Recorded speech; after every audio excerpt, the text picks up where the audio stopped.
Ya pemirsa, eskalasi konflik antara Amerika Serikat dan juga Venezuela kembali menyorot dinamika geopolitik global yang kerap memicu kekhawatiran pasar khususnya terkait stabilitas energi. Nilai tukar dan juga pasar keuangan tentunya tetap menjadi perhatian. Venezuela sebagai negara dengan cadangan minyak terbesar di dunia kerap diasosiasikan dengan potensi guncangan harga energi global di setiap kali terjadi konflik. Politik maupun militer, namun pertanyaannya atau kuncinya sejauh mana konflik ini benar-benar berdampak terhadap perekonomian Indonesia, selengkapnya akan kita bahas dalam konflik Amerika Serikat dan juga Venezuela, bagaimana dampaknya ke ekonomi Indonesia. Kini kita simak dulu di slide yang pertama, pemirsa. Venezuela ini merupakan salah satu negara dengan cadangan minyak terbesar di dunia.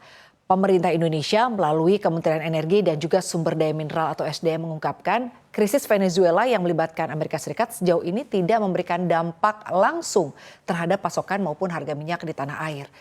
Tetapi situasi geopolitik global tentunya terus menjadi perhatian, di mana kondisi energi nasional saat ini dinilai masih stabil dan Direktur Jenderal Minyak dan Gas Bumi atau Dirjen Migas Laudy Suleiman membeberkan bahwa analisis terhadap potensi dampak tetap dilakukan, tetapi sejauh ini kondisi masih dinyatakan aman dan juga stabil ya kondisi di dalam negeri, sehingga belum ditemukan pengaruh signifikan terhadap sektor energi nasional.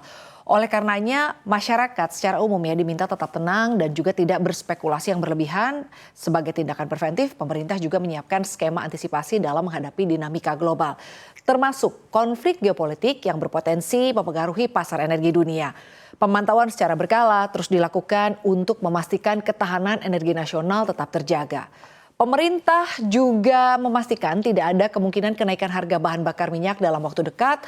Selain itu, Laude juga menyampaikan bahwa Indonesia tidak bergantung pada pasokan minyak mentah dari Venezuela. Sumber crude oil Indonesia berasal dari wilayah dan juga negara lain yang selama ini dinilai lebih stabil, sehingga konflik tersebut tidak berdampak langsung pada rantai pasok nasional.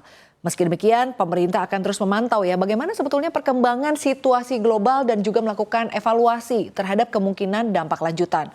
Pemerintah juga memastikan koordinasi lintas sektor terus dilakukan untuk bisa menjaga ketahanan energi nasional, sekaligus memastikan pasokan dan harga BBM di dalam negeri ini tetap bisa terkendali di tengah meningkatnya tensi geopolitik global.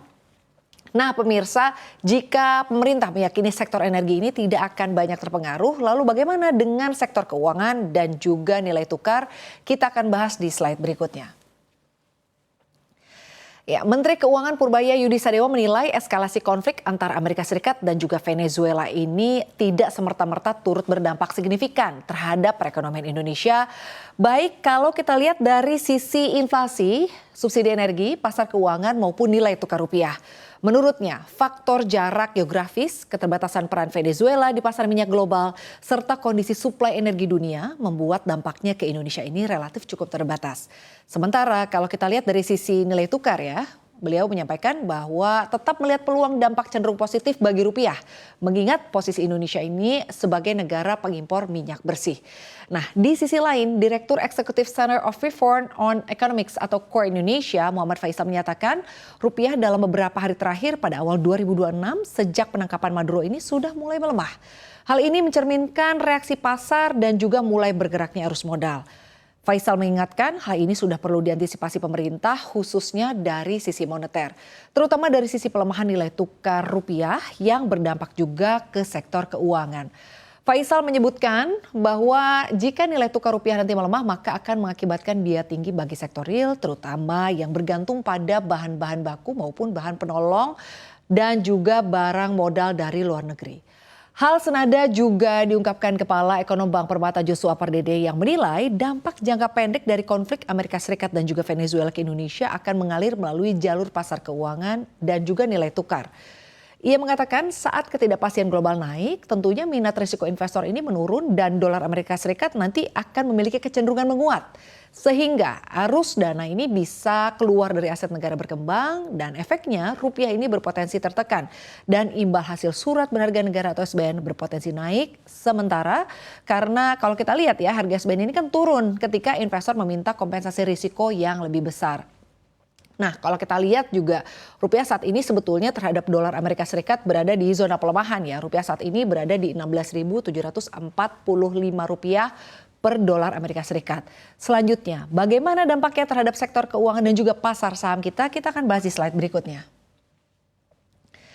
Nah, indeks saham Wall Street ditutup menguat signifikan pada peragangan di hari Senin di pekan ini, meskipun kita lihat Amerika Serikat kan melancarkan serangan militernya ya ke Venezuela dan juga menangkap Presiden Nicolas Maduro.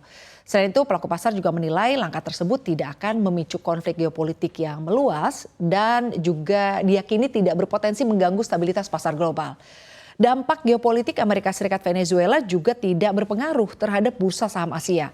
Mayoritas perdagangan saham di kawasan ini menguat pada perdagangan di hari Senin. Sementara indeks harga saham gabungan pada perdagangan di hari Senin kemarin ditutup naik, yakni 1,27% kenaikannya meskipun disertai dengan net sell asing ya, senilai 9,98 miliar rupiah.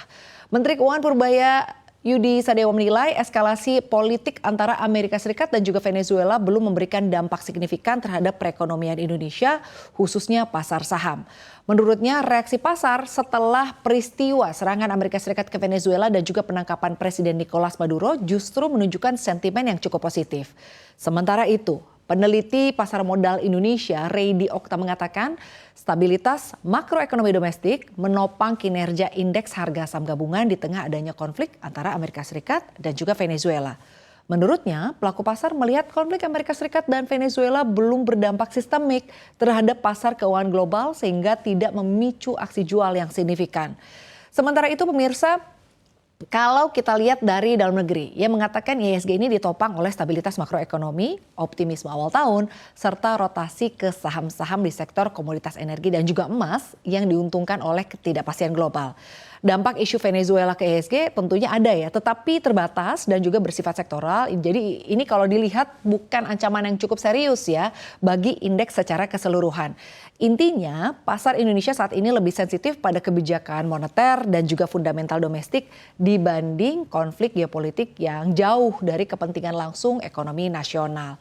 Jika memang tidak terlalu berdampak signifikan, sebetulnya kita cukup menantikan ya seperti apa sebenarnya hubungan bilateral dan juga kerjasama nih antara Venezuela dan juga Indonesia ya, kerjasama secara ekonomi. Kita akan bahas di slide berikutnya, tapi kita lihat dulu untuk IHSG. IHSG ini pemirsa kita lihat di awal tahun ini pergerakannya cukup semeringah ya. Kalau kita lihat IHSG menguat 0,84% di 8.933,61. Jadi kalau kita lihat rupiah memang melemah, sementara untuk pasar sahamnya mengalami penguatan atau cukup optimistik gitu ya pergerakannya.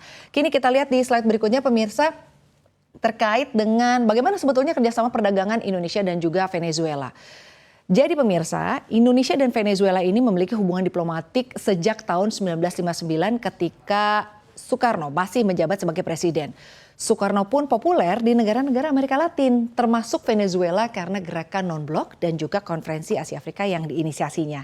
Meski demikian, di sepanjang Januari hingga Desember 2025, impor Indonesia dari Venezuela ini nilainya hanya 14 juta dolar Amerika Serikat, atau kalau dilihat ya pemirsa itu mengalami penurunan di sekitar 31,1% secara tahunan. Pada saat yang sama, ekspor Indonesia ke Venezuela ini mencapai sekitar 69 juta US dollar pemirsa nilainya ya. Sehingga kalau dilihat gitu ya, neraca perdagangan Indonesia ini surplus 55 juta dolar Amerika Serikat dan melonjak ke 91,7% year on year. Angka ini pemirsa tentunya menunjukkan bahwa Venezuela ini bukan pemasok yang strategis bagi kebutuhan hulu industri Indonesia, melainkan hanya pemasok ceruk untuk beberapa komoditas spesifik. Nah, struktur impornya juga sangat terkonsentrasi ya pemirsa ya. Dua komoditas menyerap hampir seluruh nilai impor Indonesia dari Venezuela. Kalau kita lihat pemirsa, ada kakao dan juga olahan kakao ya. Ini bernilai 6,89 juta dolar Amerika Serikat. Lalu juga kalau kita lihat ada sayuran dan juga umbi-umbian hingga bonggol sayur. Pemirsa ini nilainya berada di 6,8 juta US dollar. Lalu kalau kita lihat secara gabungan ini keduanya membentuk hampir gitu ya pemirsa ya, berada di 97% dari total impor RI begitu ya dari Venezuela. Jadi kalau di luar itu volumenya memang langsung jatuh jatuh ke skala yang jauh lebih kecil. Seperti misalnya kalau kita lihat nih ya, ada aluminium, ini nilainya cukup kecil ya pemirsa ya. Lalu juga kita lihat lagi ada biji dan buah berminyak, ini nilainya 0,04 juta dolar Amerika Serikat. Sementara komoditas manufaktur seperti misalnya ada mesin dan juga tekstil ini berada di bawah 0,02 juta dolar Amerika Serikat. Jadi nilainya memang cukup kecil ya pemirsa. Artinya kalau kita lihat sebetulnya tidak terlalu besar hal-hal yang perlu dikhawatirkan begitu, apalagi Venezuela tetap tidak berfungsi sebagai pemasok manufaktur ke Indonesia yang utamanya begitu ya. Nah, mekanismenya ini berangkat dari realitas ekonomi Venezuela. Negara ini memang produsen minyak besar, tetapi kalau dilihat dalam praktik perdagangan Indonesia, ini jalur impor yang terbuka justru berada di komoditas pangan dan hasil kebun seperti misalnya ada kakao dan juga umbi. Nah, komoditas ini relatif mudah diperdagangkan, tidak memerlukan pembiayaan kompleks dan cocok dengan kebutuhan rantai pasok industri makanan Indonesia.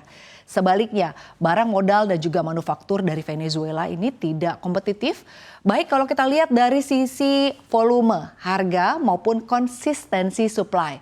Konsekuensinya, hubungan dagang antara Indonesia dan juga Venezuela ini semakin asimetris. Indonesia menjual barang bernilai tambah tinggi seperti misalnya kendaraan, produk rumah tangga dan juga tekstil. Sementara kalau dari Venezuela memasok ke Indonesia dengan bahan pangan dan juga bahan mentah yang bernilai terbatas. Ini tentunya menjelaskan mengapa meskipun Venezuela adalah negara kaya minyak, Indonesia tidak menggantungkan satupun jalur strategis energinya pada negara tersebut. Venezuela bagi Indonesia berfungsi sebagai pemasok pinggiran, bukan penyangga utama rantai pasok nasional. Ya, pemirsa, konflik Amerika Serikat dan juga Venezuela ini terbukti belum menjadi faktor penentu bagi stabilitas ekonomi Indonesia.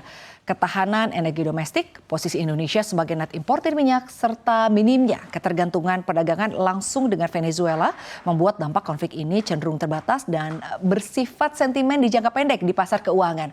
Meski demikian, dinamika global tetap perlu dicermati, terutama melalui jalur nilai tukar dan juga arus modal yang sensitif terhadap peningkatan ketidakpastian. Kesimpulannya, konflik antara Amerika Serikat dan juga Venezuela ini bukanlah risiko struktural bagi ekonomi Indonesia, melainkan pengingat pentingnya menjaga fundamental domestik, koordinasi kebijakan fiskal dan moneter, serta kewaspadaan terhadap gejolak global agar stabilitas ekonomi nasional tetap terjaga di tengah lanskap geopolitik yang semakin kompleks.